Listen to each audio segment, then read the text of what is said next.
Welcome to the greatest podcast in the universe. I'm your host, Fraser LeVay, and today we're exploring my top 3 favorite place in the world, which is Siem Reap in Cambodia. And if you're planning a vacation, do it here. Drop everything else. My other favorite places are Rome and then probably Rio de Janeiro. I've got some others actually, like in Costa Rica, what area is it called? Manuel Antonio area. No. Yes. Love that spot as well. But if you want like an Asian adventure at like the culture, this is better than all those places. Siem Reap is probably my favorite place I've ever been. There's everything you travel for aside from a beach. But you can go to a beach as part of this trip if that's what you want to do. But it's got culture. It's got incredible people, outstanding food, the best food. It's literally like you're in National Geographic. That's how I tell people. It's like when you ever read National Geographic, or if you're under 30, maybe you didn't do that ever. But yeah, you're just in it. You're literally in, I guess for people under 30, it's like watching Earth, the show Earth, I think on Netflix or whatever it's called. You're just in it. It's outrageous. The culture, it's every reason you travel. There's the craziness. There's a pub street, which is just a big bar area, like the Cambodian Old Town Scottsdale, except nothing like that, but just a bunch of bars and cheap, like $1 drinks and cheap food, the cheapest food, cheap massages, cheap everything. It's so affordable. Once you're there, it's, oh my God, cheap hotels. Everything is so, wow. You can live like a king for the price of a pauper, I would say. I don't know if anyone's ever said that before. Probably, but if not, I'm going to say I did. Going over my notes, so I just made notes. I'm like going to write a whole article on Siem Reap. That's how much I love it. Going back. So this time, I'm going to give you stuff to do. And I've got notes. I got everything because the Vegas podcast was a shit show. Jackson's computer died. Then I started rambling. You didn't really get a lot of tips. So this is like full on tips. Less jokes, more tips. So depending what you're into, this is it. But you have to go there. So head there. How do you get there? You obviously fly.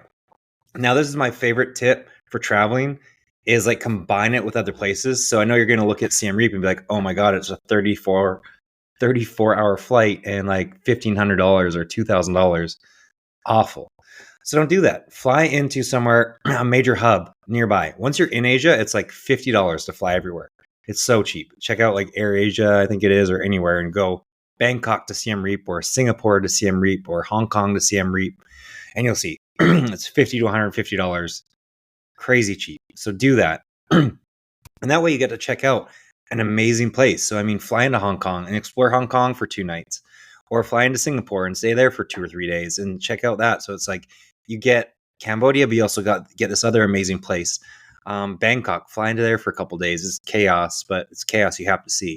It's an awful city, but it's an incredible city as well. So check that out. And yeah, Tokyo. I mean, wherever, just on the Google Explore page for flights, just hit Explore and then see like where is the easiest, cheapest flight to go from wherever you are. And if it's Tokyo, Hong Kong, Singapore, whatever it is, then just go there and then fly to Cambodia from there. And then on the way back, do the same thing, but maybe I would say you have to spend at least 4 days in Siem Reap, because by the time you fly there, get your bearings, check into the hotel, you definitely want to be there for a bit. So spend at least 4 days there. You could spend 5 or 6, but 4 is probably a good number for 4 nights. And then go somewhere else for another 5 to 7 days and hop around there. If you're going to fly to Asia, you have to go for at least 14 days because you lose a day flying there and back. So it's already 12 days. And that doesn't really leave a lot of time. You get to the airport, to get to the hotel, to get XYZ. If you're going to spend all that money and take all that time, take at least 2 weeks off work, if not more. Spend 21 days if you can. Spend as long, but I wouldn't go less than 14. 10 you can if you want to stretch it, but I would just say go to like Central America or something if you're in the Americas.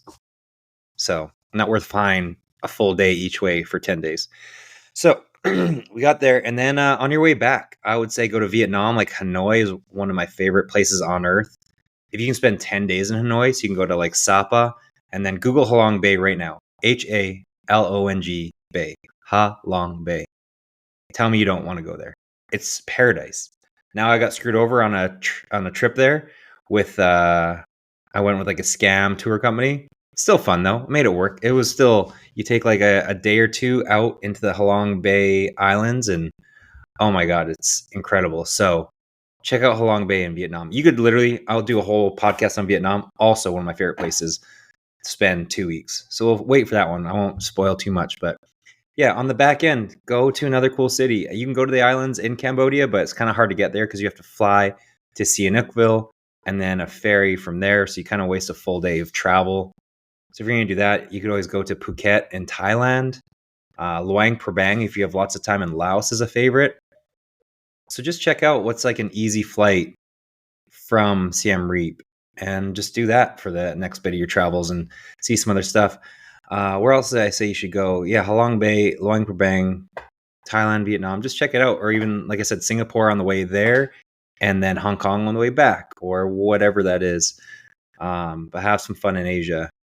Definitely. Phnom Penh in Cambodia, it's like just a city. I mean, it's nothing really special. I wouldn't waste too much time there. I went because I had plenty of time, but if you're on a time restraint, I would just do like Siem Reap and maybe the Cambodian islands, but maybe the Thailand islands. I would go to Hanoi in Vietnam first, or Nha Trang in Vietnam. So, or Hoi An in Vietnam is another one that's close. Or if you want to go to Japan for like 6 to 7 days and go to a couple cities there, cool, do that. But yeah, so back to Siem Reap. I think I covered what you should do before and afterwards. Greatest region on Earth, in my opinion. My favorite, like I said, for all the reasons I mentioned, as you know, Angkor Wat is there, which is one of the new seven world wonders. So now I think there's 8. Yeah, right. If we add 1 to 7, that's 8. Yeah, there's 8. Which someone debated me 107 weeks ago. They said it's not a world wonder, and now it is. So shut up, Samantha, or whoever it was that trying to tell me what's what. I just willed it. I willed Angkor Wat to be a world wonder. So don't doubt me, all right? I hate her. I don't know. Hopefully she doesn't listen to this anyways. I don't know who it was. Angkor Wat is not just the one temple. So it's the Angkor, well, it is ish, but Angkor Archaeological Park is 72 different temples. And it's like, how many hectares? 162 hectares. I don't even know what that means. It's a lot though. Like that's a lot of acreage, yards. I don't know how many yards by yards that is, but it's got to be at least 7 football fields. I'm kidding. That's like thousands, hundreds of football fields. Hundreds.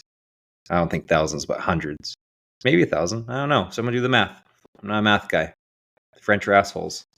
Yeah, and I actually, if you're active, I had my favorite day of all time. One of my favorite days of all time. I took a mountain bike and I just biked all said hectares. I don't know if I did all of them, but I biked from like break of dawn until it got dark, and I had to call tuk tuk because I got lost and scared in some like local place and was starving and couldn't move because I biked like 60, 70 miles that day on a full adventure. It was the best adventure ever. But then a tuk tuk is like those little car moped things you get in the back. Most people know what a tuk tuk is. If you don't, Google it. TUK. Great way to get around in Asia. But yeah, I was exhausted. And so I went around, and it's just this day. If you are active enough to do this, and you still can bike and not do as much as I did, but if you can do as much as I did, oh my God, there's street food vendors the entire way. Whether it's like I ate frog, like stuffed frog, which was incredibly good, and noodles just on the side of the road. Fruit, never eat fruit that's not peeled in front of you. I learned that. That's like a rule. I learned that the hard way. There was a toilet that just had not a whisk.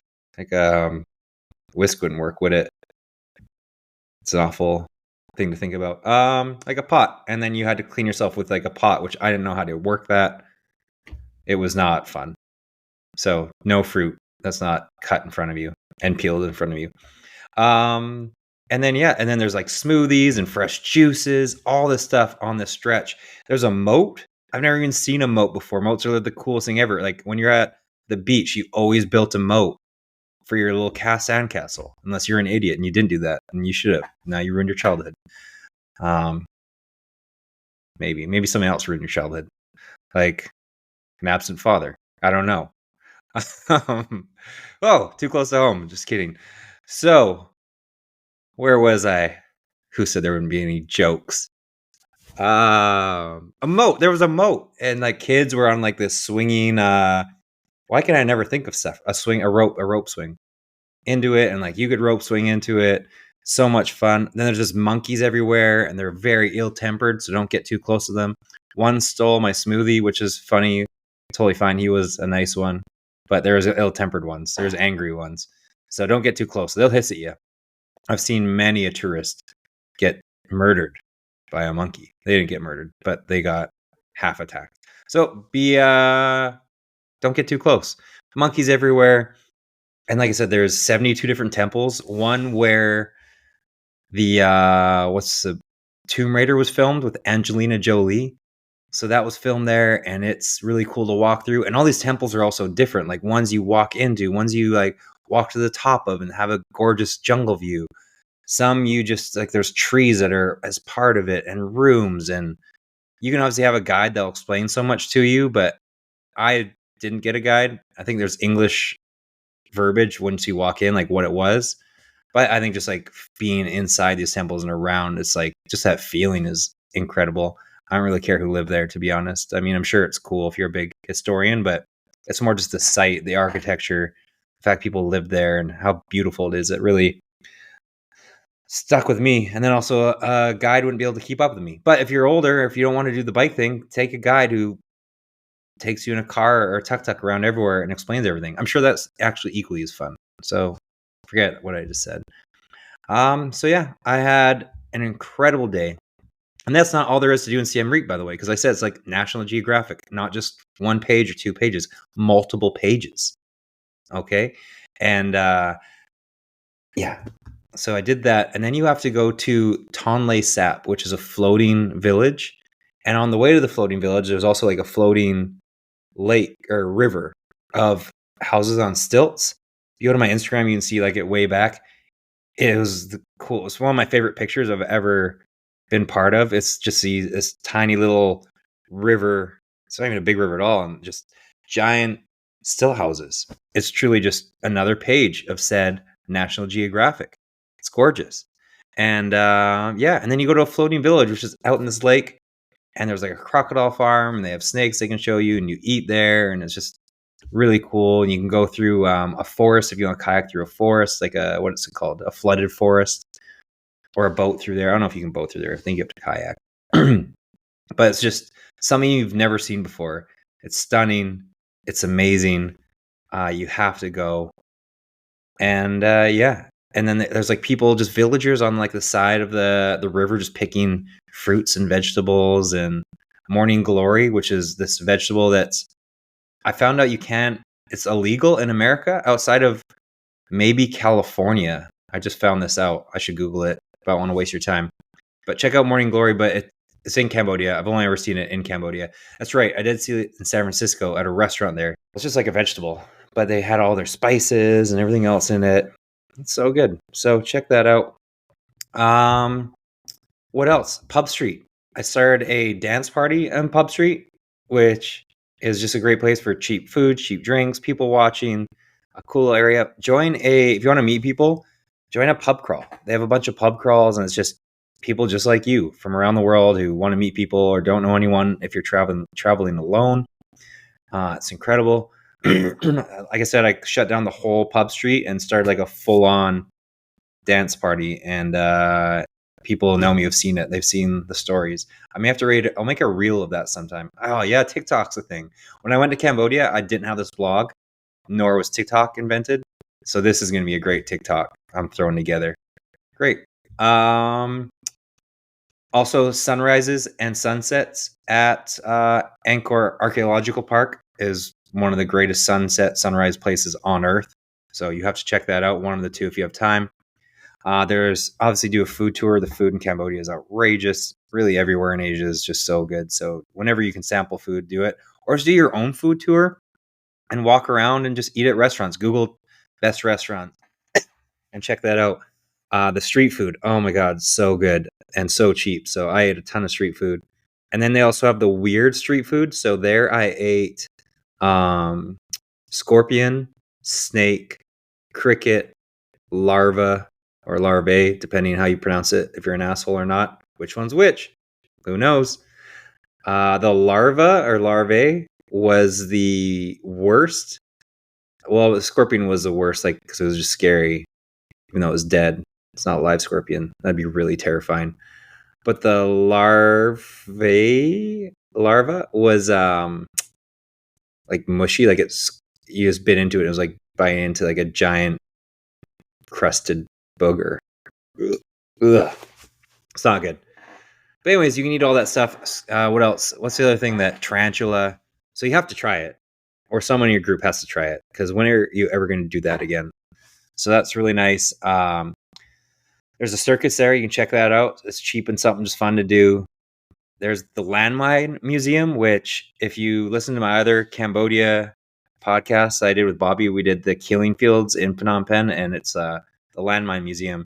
Basically, there was a full-on genocide in Cambodia that not many people know about, and it was in like the late 70s. Like it ended in 79, where the Khmer Rouge just killed people, starved people, did all the awful things that you can imagine.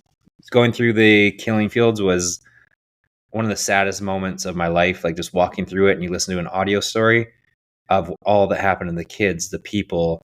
It truly was outrageously solemn and sad, which again goes back to the culture and just learning more about Cambodia. There's just so much going on in history and all out. So you also do a lot of stuff to help the victims of Cambodia and help, all the people there as part of traveling there. So that's really great.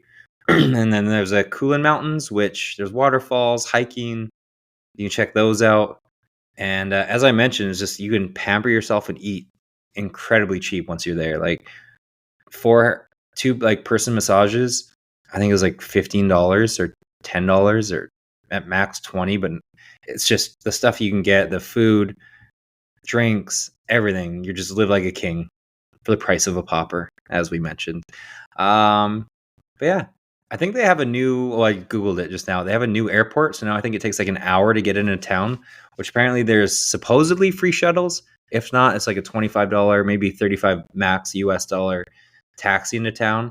But another thing to take in mind, like if it's going to take an hour once you land, but you also have to get your bags. So by the time you get your bags, go through customs, let's say that's an hour and a half, 2 hours, then an hour ride from the airport. So right there, you're at 2.5 to 3.5 hours. Check in a hotel. Now you're at 4 bags, unpack 4 to 5. So that whole process is 4 to 5 hours once you land, which is my main point of take your time. Don't be like, oh, we can spend 3 days in Siem Reap and then we'll do 4 days in Hanoi and we'll do 2 days in Bangkok. Like it always just takes so much time to do stuff. So, and you don't want to be fighting with your significant other. Well, you should have done this and you're grumpy and you haven't eaten and you've been rushing. Just relax. But my biggest pet peeve and the biggest mistake travelers make, which is another podcast, is take your time and relax and don't see 5 places, see 2 places. Maximize Siem Reap and Hanoi, and then maybe a couple days in like a Hong Kong or a Singapore. So yeah, Singapore you can honestly stay for a lot of days because there's so many places to see, like museums, but super expensive. So forget I said that. 2 days there, or in Hong Kong, or in Bangkok. Get your bearings. Siem Reap for 4 nights or 5, and then like Hanoi, Phuket, Nha Trang, somewhere like that for the next ones. And then I think there's visa requirements. I went 6 years ago. I think you have to bring a passport photo, and then they give you the visa right there and then. I'm not sure if you need the passport photo, but look into that. Tuk-tuk rides, get around everywhere. It's like $2. You can rent a bike. I think a regular bike was $5 and the mountain bike was $10. Do the mountain bike per day, because if you're just getting around town, do the cheap bike. If you're doing the full on Angkor Wat, you definitely want the mountain bike. So not the little beach cruiser. And I think that's it. I may have left some stuff out. Oh, there's a they'll try to make you buy baby food and other stuff for their kids, so it's like a scam, and then they end up just like returning it and taking the cash. So I mean, you would hope that that baby gets some sort of cut. And it was like my baby was super cute, so I was like, you know what? Even if they took the $10 or $20 baby food thing I bought or formula, like at least they got money, and I would assume that the kid can at least eat from it. So I mean, it's not like the worst scam you can be part of, but just something to be aware of. And yeah, that's Siem Reap. Kept it short, 20 minutes. No rambling like we usually do. Me and Jackson together. Not the most information you'll get, but lots of laughs. This is the greatest podcast in the universe, most likely. Fraser LeVay, inspiretravelite.com. Bye.